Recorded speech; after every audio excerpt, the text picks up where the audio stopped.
নমস্কার, আপনারা দেখছেন এখন দাসপুর বার্তা। এখনকার নিবেদন জামাই ষষ্ঠীর চর্চা। রচনা ও পাঠে ডাক্তার শচী দুলাল সামন্ত।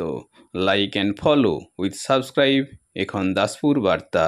এই দাসপুর বার্তায় যুক্ত হন, আলোর পথে এগিয়ে চলুন। জামাই ষষ্ঠী স্বরচিত কবিতা পাঠে শচীদুলাল সামন্ত।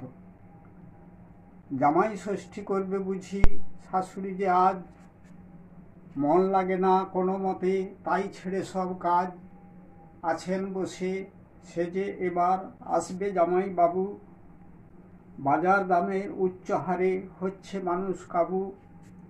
একে গরম তাই আবার চড়া বাজার দর, জামাই বাবু ভাবছে থাকবে নাকি যাবে ঘর।